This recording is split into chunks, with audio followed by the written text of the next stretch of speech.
안녕하십니까? 역사적 바울의 도전 5번째 시간입니다.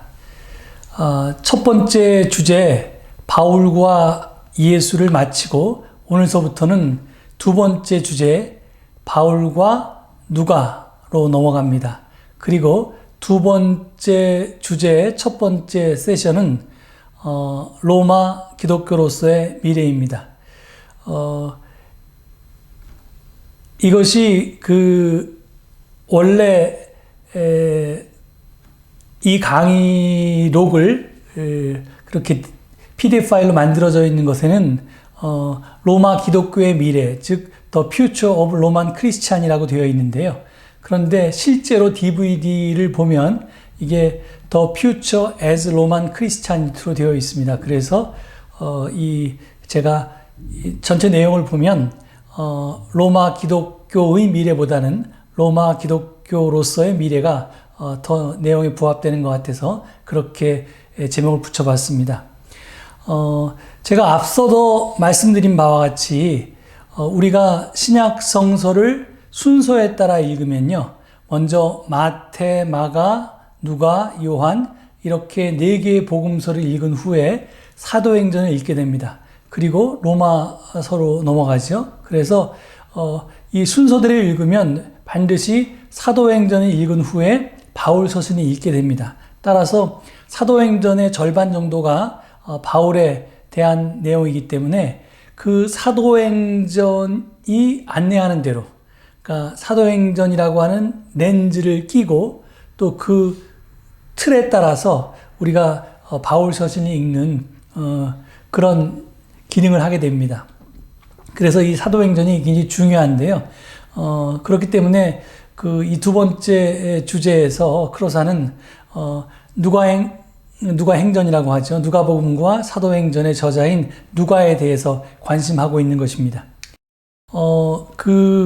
신약 성서 집필 연대를 보면요, 약 한 50년에서 60년경에 한 10년에 걸쳐서 데살로니가 전서부터 시작해서 로마서까지 7개의 바울의 친필 편지가 먼저 쓰여졌습니다. 그리고 한 70년경에 이 마가복음이 쓰여졌고요. 그리고 한 80년대에 마태복음이 쓰여졌고, 그리고 90년대에 요한복음이 쓰여졌습니다. 그리고 100년대로 넘어가서 누가복음과 사도행전이 쓰여진 걸로 그렇게 되어 있습니다. 지금 이 순서는 모든 학자들이 동의하고 있는 건 아니지만 말씀의 진화라고 해서 그 크로산이 신약 성서를 집필 순서대로 이렇게 쭉 소개한 책의 순서를 따른 것입니다. 예, 그러니까 이 크로산과 마커스 포그의 견해에 따르면 이 바울이 한 60년경이나 60년 좀 되기 전에 한 57년경에 순교한 걸로 되어 있는데, 그 이후에 한 50년이 지난 다음에 누가복음과 사도행전이 지어진 겁니다. 누가복음에 대해서는 따로 생각하더라도 하여튼 사도행전이 지어진 건 그 정도의 시기라고 보통의 모든 학자들이 동의를 합니다. 따라서 바울 서신과 사도행전 사이에는 약 50년 내지는 60년 정도의 시간적인 간격이 있습니다. 그러니까 한 20년을 한 세대로 보면 그 세 세대 후에 이 바울이 죽은 지 세 세대 후에 이 사도행전이 쓰여졌다고 보시면 됩니다. 그런데 누가는 바울을 몰랐냐 하면 그렇지 않고요. 누가는 이미 바울보다 한참 뒷세대의 사람이고, 바울의 모든 서신이 이미 초대교회에 널리 알려졌기 때문에 누가에 대한 정보를 다 가지고 있었습니다. 그런데 그 정보를 바탕으로 해서 누가는 자기의 필요에 따라서 사도행전을 집필했던 겁니다. 따라서 우리가 누가를 읽을 때 누가가 바울을 어떻게 이용했는가라고 하는 것을 좀 살펴볼 필요가 있고요. 그것에 기초해서 누가의 내용 중에, 즉 사도행전의 내용 중에 우리가 받아들일 것과 받아들여서는 안 될 것을 구분할 필요가 있습니다. 그러니까 순수한 바울의 자료라기보다는 누가에 의해서 가공된 자료이기 때문에 그렇습니다. 자, 누가의 의도가 무엇인가 하는 것을 이제 살펴볼 차례인데요. 현재의 신약 성서에는 누가복음과 사도행전 사이에 요한복음이 끼어들어 있죠. 만약에 이것을 누가가 보았다면 아마 깜짝 놀랐을 것입니다. 왜냐하면 그 누가는 처음부터 누가복음과 사도행전을 쓸 때 두 권의 책을 쓰려고 했던 것이 아니라 좀 분량이 큰 한 권의 복음서로 기획했기 때문에 그렇습니다. 그러니까 그 전에 복음서를 집필했던 마가나 마태나 요한은 한 권으로 충분히 예수님에 대한 이야기를 전달했는데요. 누가는 좀 욕심이 많아서 그것 가지고는 좀 모자라다고 생각해서 처음부터 두 권짜리의 2배 분량의 복음서를 집필할 것을 계획했습니다. 하지만 문제가 뭐였냐면 당시에 그 문서를 쓸 때, 즉 책을 만들 때 이 파피루스 두루마리에 쭉 적어서 책을 만들었는데요. 그 파피루스 두루마리의 최대 길이가 30피트였기 때문에 하나의 두루마리에 이걸 다 적을 수가 없어서 두 권으로 나눠서 적었던 겁니다. 그래서 두 권으로 된 하나의 복음서를 누가는 처음부터 계획했다. 그래서 누가의 복음서 첫 권, 그 다음에 누가의 복음서 둘째 권 이렇게 된 거죠. 그래서 첫 권을 우리가 누가복음이라고 부르는 거고요. 그 다음에 둘째 권을 사도행전이라고 부르는 겁니다. 지금 우리가 권이라고 쓰는 이 볼륨이라고 하는 이제 이 단어가 원래 라틴어에서부터 왔는데 그 당시에는 이제 스크롤이라는 거죠. 그러니까 한 두루마리가 하나의 볼륨이 되는 겁니다. 한 권이 됐던 거고요. 그래서 이제 아까도 말씀드린 것처럼 누가복음과 사도행전 이렇게 두루마리가 필요했던 건데 처음부터 그렇게 누가는 그런 계획에 의해서 썼다는 겁니다. 그걸 어떻게 아느냐라고 하면 누가복음의 맺은 말이 사도행전의 예고편 역할을 하기 때문에 분명히 우리가 알 수 있습니다. 물론 모든 학자들은 누가복음의 저자와 사도행전의 저자가 같은 것을 인정합니다. 두 권이 둘 다 그 네오빌로 가카라고 하는 가카에게 헌정된 문서인데요. 그렇기 때문에 누가복음도 그렇게 시작하고 사도행전도 그렇게 시작하기 때문에 이제 같은 저자가 이렇게 지었다라고 하는 것에 대해서는 다 동의를 하는데 문제는 이게 한 권이 아니라 두 권으로 됐기 때문에 첫 번째 권을 끝내면서 두 번째 권을 읽고 싶은 마음, 그러니까 예고편을 미리 소개해서 자연스럽게 누가복음을 읽은 사람들이 사도행전을 읽도록 만들었다는 거죠. 누가복음 24장 45절 이하를 보면요. 그때 예수께서는 성경을 깨닫게 하시려고 그들의 마음을 열어주시고 그들에게 말씀하셨다. 이렇게 기록되어 있다. 곧 그리스도는 고난을 겪으시고 사흘째 되는 날에 죽은 사람들 가운데서 살아나실 것이며 그의 이름으로 죄사함을 받게 하는 회개가 모든 민족에게 전파될 것이다 하였다. 예루살렘에서부터 시작하여 너희는 이 일의 증인이다. 보아라, 나는 내 아버지께서 약속하신 것을 너희에게 보낸다. 그러므로 너희는 위로부터 오는 능력을 입을 때까지 이 성에 머물러 있어라. 이렇게 하면서 끝납니다. 그러니까 이제 복음이 예루살렘으로 시작해서 전 세계로 퍼질 것이라는 것, 그리고 하나님의 선물이 이제 너희에게 보낼 것이라고 하는 그런 예고편을 띄우고요. 그 다음에 실제로 사도행전을 보면 여기에 이어지는 이야기들이 등장합니다. 그래서 여기서 우리가 기획할 거는 누가는 처음에 지금처럼 누가복음과 사도행전 사이에 요한복음 이렇게 끼어드는 두 권의 책을 분리된 두 권의 책을 기획했던 것이 아니라 좀 분량이 많은, 그래서 두 권이 될 수밖에 없는 하나의 복음서를 계획했다는 겁니다. 그렇지만 지금 현재는 불행하게도 누가의 의도와 달리 누가복음과 사도행전 사이에 요한복음이라고 하는 다른 책이 끼어들어 있다는 것을 우리가 기억할 필요가 있습니다. 자, 그래서 그러면 이제 누가의 이 메시지는 뭐냐? 누가복음과 사도행전의 메시지는 뭐냐 하면 크로사는 이렇게 표현합니다. The future of Christianity is Roman Christianity. 그러니까 미래의 기독교는 로마의 기독교다라는 것이 누가행전의 주제라는 겁니다. 그러니까 그 성령의 분부가 지금 누가복음 1때는 예루살렘의 성령이 그 성시가 바로 성도 예루살렘이었는데 이것이 나중에 점점 성령의 자리가 로마로 옮겨간다. 그래서 새로운 성도 홀리시티는 더 이상 예루살렘이 아니라고 누가는 얘기하고 있는 겁니다. 그래서 지금 이 크로산 교수의 양쪽에 지금 두 도시가 비교되어 있는데 하나는 지금 예루살렘이고요. 하나는 로마입니다. 그 로마 위에 성령의 비둘기가 지금 옮겨가 있는 모습을 볼 수 있습니다. 예. 이렇게 이 주제를 한 권이 아니라 두 권으로 주장하기 위해서 누가 복음서를 쓸 때 문제가 좀 생겼습니다. 그 첫 번째 문제는 구성인데요. 1권 끝에서 주인공이라고 할 수 있는 예수가 죽으면 2권은 주인공 없이 진행이 되잖아요. 이 문제를 어떻게 해결할 것인가? 그게 이제 누가의 고민이었을 겁니다. 2권에서 바울을 전면에 내세웠을 경우에 예수와 바울이 동등하게 같은 무게로 그렇게 보일 위험이 있습니다. 그래서 누가는 이 문제를 해결하기 위해서 1권과 2권의 공동 주인공으로 예수도 아니고 바울도 아닌 성령을 내세웁니다. 그래서 1권에서는 성령이 예수님께서 세례를 받으실 때 예수에게 내렸고요. 2권에서는 성령이 오순절 때 공동체에 내립니다.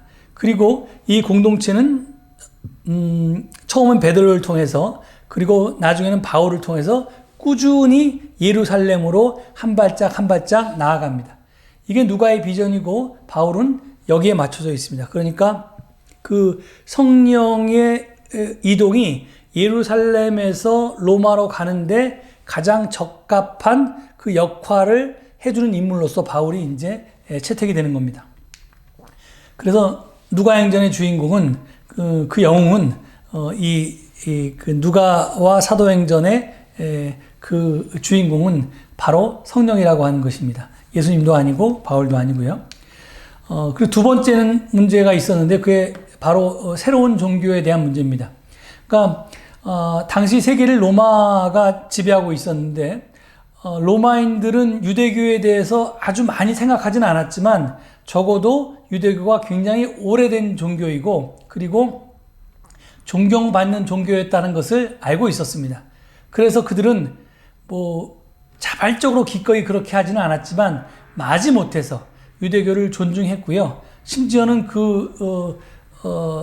유대교에 일정한 특권까지도 부여했습니다. 예를 들어서 그 예루살렘에 이 사네드린이라고 유대인들의 자치회 같은 의회를 구성하게 해주는 것 같은 것들이 이제 유대인에게 주어진 특권이었죠. 하지만 로마인들은 그 오래된 종교에 대해서는 인정했지만 새로운 종교는 좋아하지 않았습니다. 그래서 누가가 선택한 이 전술과 전략이 뭐냐면 기독교가 새로운 종교처럼 보이는 것을 원치 않아서 다른 주장을 합니다. 그 주장이 뭐냐면 크리스천이 진정한 유대인이고 유대교의 진정한 상속자다.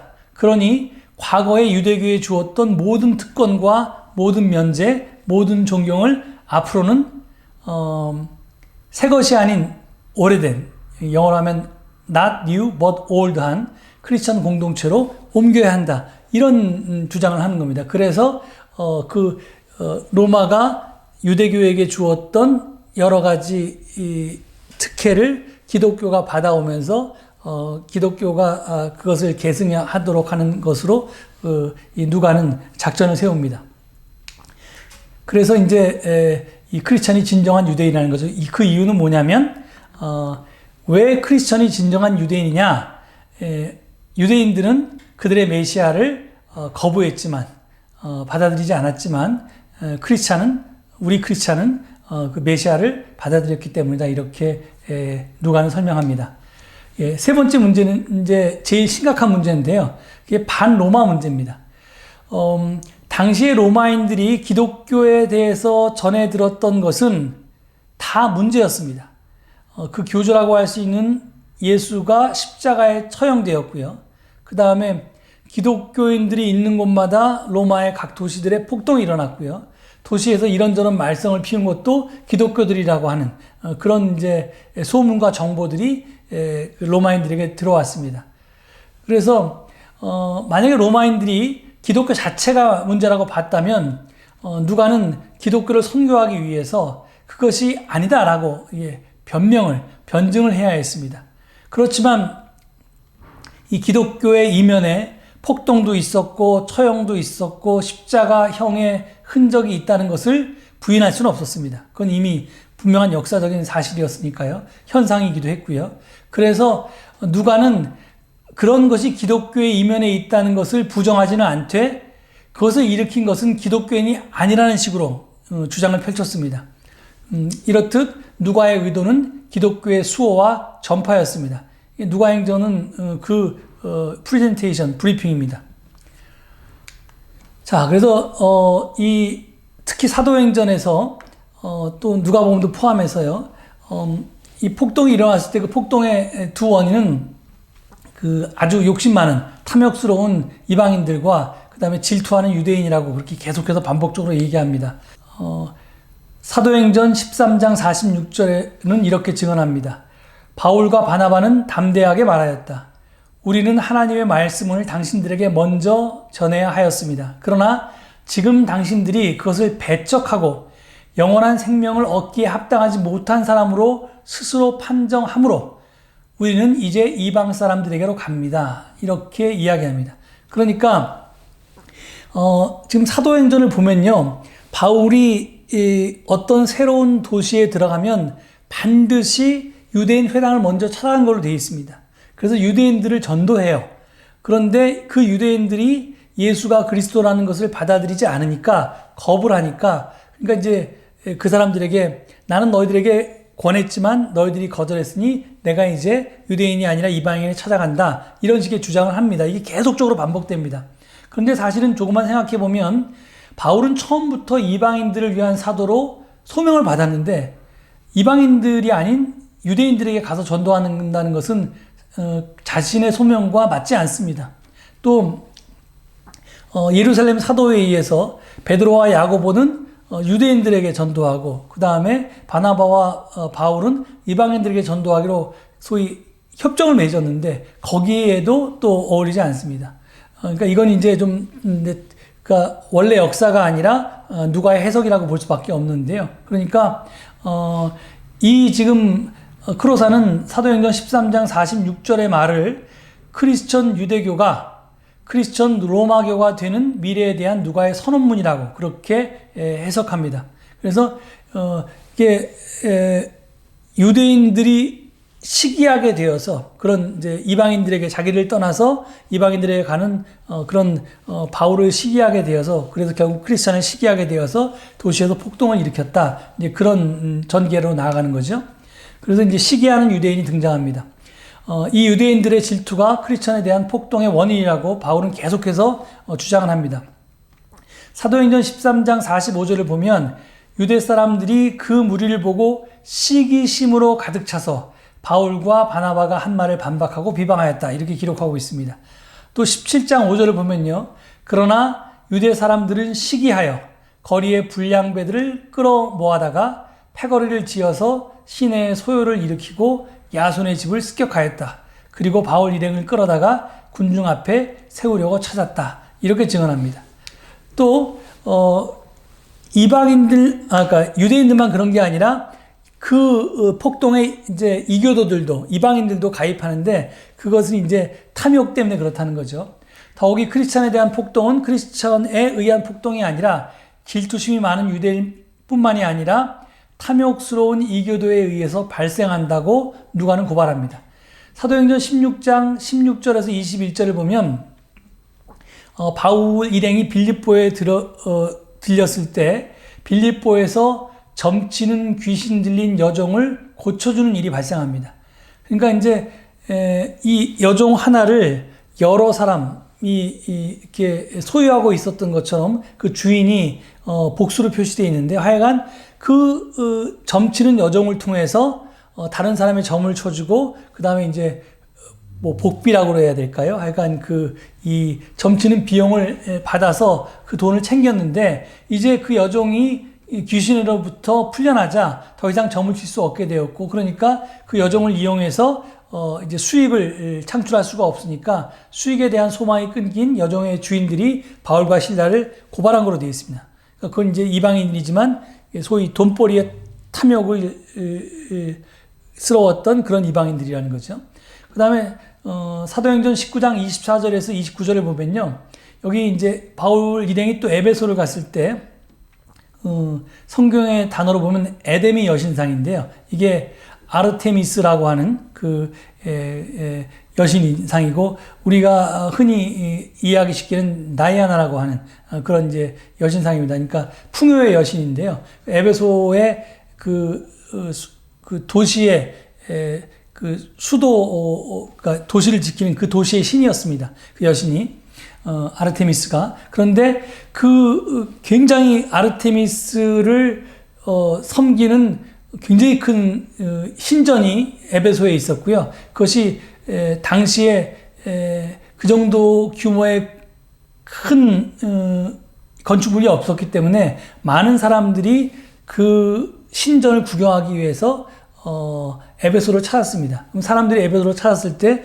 지금도 우리가 어떤 관광지에 가면 기념품을 사는 것처럼 그 신전을 구경하고 나오는 사람들이 소위 은장이 데메드리오가 만든 그 은으로 만든 아데미 여신상을 사서 자기 집으로 돌아가곤 했죠. 그런데 그 바울이 이 여신이 가짜다, 뭐 하나님 외에 다른 신은 없다, 이런 식으로 이야기를 하니까 사람들이 뭐 가짜 신상을 안 사갈 거 아니에요. 그러니까 자기 수입에 지장을 받자 그 사업에 종사하던 사람들이 선동을 해서 바울과 그 동행자들을 붙잡아서 고발합니다.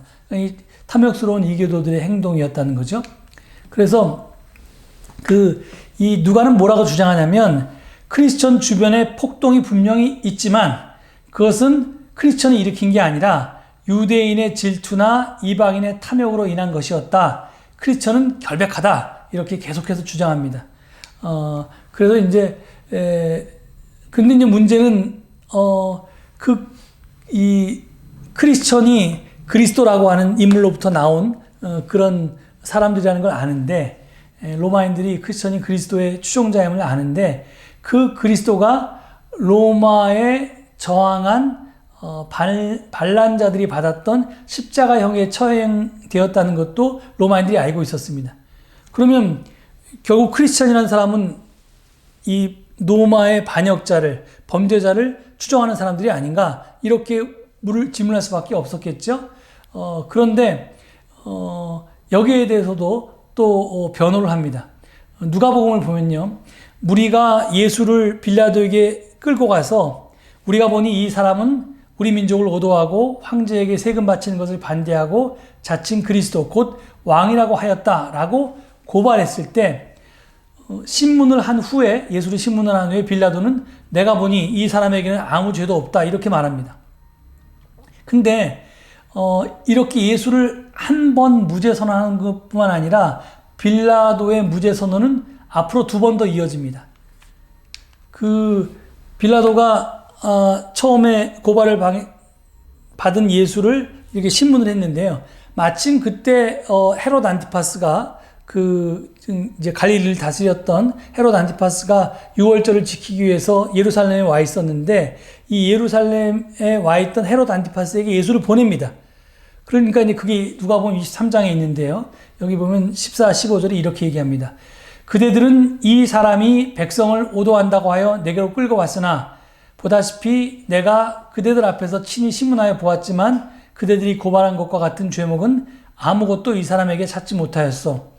헤롯도 또한 그것을 찾지 못하고 그를 우리에게 돌려보낸 것이요, 이 사람은 사형을 받을 만한 일을 하나도 저지르지 않았어. 이렇게 빌라도가 다시 얘기합니다. 그러니까 빌라도가 이게 유대인이니까 헤롯 안티파스가 한번 좀 신문해봐라 그랬는데, 그 신문의 결과도 역시 무죄였다는 거죠. 그래서 지금 오직 누가복음에서만 빌라도와 안티파스 모두가 예수의 무죄에 동의하는 것으로 나옵니다. 이 점이 그 독특한 점입니다. 그리고 이제 누가복음 23장에 보면 빌라도가 세 번째로 그들에게 말하였다. 이렇게 되어 있습니다. 22절 보면 도대체 이 사람이 무슨 나쁜 일을 하였단 말이요? 나는 그에게서 사형에 처할 아무런 죄를 찾지 못하였어. 그러므로 나는 그를 매질이나 해서 놓아줄까 하오. 그러나 그들은 마구 우기면서 예수를 십자가에 못 박으라고 큰 소리로 요구하였다. 그래서 그들의 소리가 이겼다. 마침내 빌라도는 그들의 요구대로 하기로 결정하였다. 이렇게 되어 있습니다. 그래서 소위 로마법에 관한 한 누가에 의해서 예수님은 완전히 면제를 받았습니다. 로마의 총독이었던 빌라도는 한 번도 아니고 두 번도 아니고 세 번씩이나 신문에서 예수의 무죄를 주장합니다. 그런데 예수를 처형하라고 한 것은 로마가 아니라 당시 유대인이라고 그렇게 그 누가복음 전하고 있는 거죠. 그리고 이제 나중에 이제 사도행전으로 가면 예수만 결백한 게 아니라 바울도 결백하다고 그렇게 계속해서 사도행전 주장합니다. 그래서 이 바울을 만난 모든 이 개별적인 로마의 당국자들은 다 바울이 무죄라고 그렇게 이야기했다고 사도행전은 증언하고 있습니다. 그 증거들 보면 문의 목록이 지금 여러 개가 나와 있는데 첫 번째 보면 바울을 만난 모든 로마 관리마다 그가 결백하다고 말합니다. 사도행전 18장 12절에서 16절을 보면요.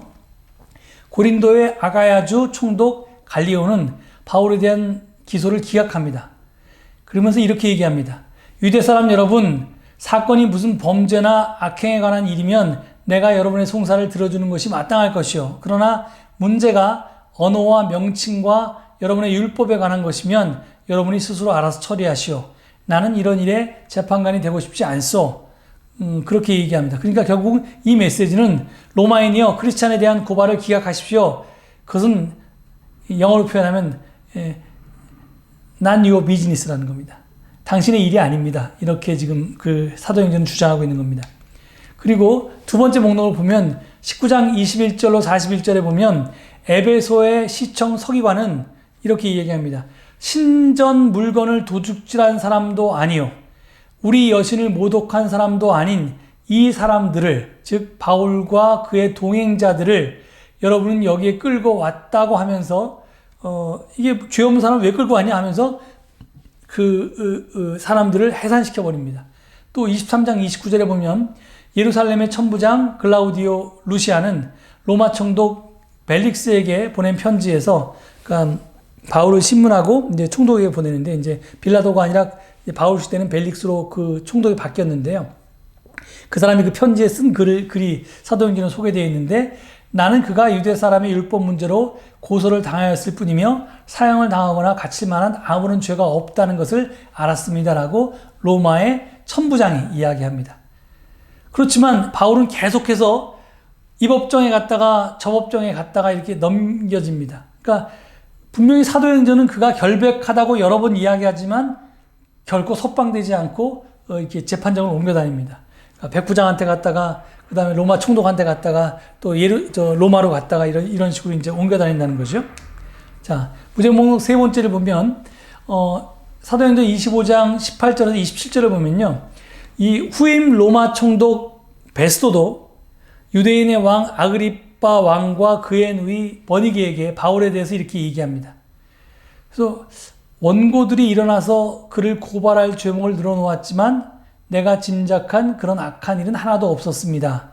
나는 그가 사형을 받을 만한 일을 하지 않았다고 판단하였습니다. 이렇게 얘기합니다. 그러니까 지금 바울이 그 천부장한테 총독에게 보내져서 첫 번째 총독이 이 신문을 했는데요. 그리고 죄가 없음에도 불구하고 감옥에서 풀려나지 않고 그냥 계속 감옥에 있었습니다. 그 사이에 이제 로마 총독이 바뀌는데요. 그 사람이 베스도인데 그 베스도가 자기도 신문에 보고 그다음에 마침 그때 이제 유대인의 왕이 아그리빠였는데 그 아그리빠와 그의 누이기도 하고 부인이기도 한 버니게에게 이제 바울을 신문하게 하면서 이렇게 그의 무죄를 이야기했다는 겁니다.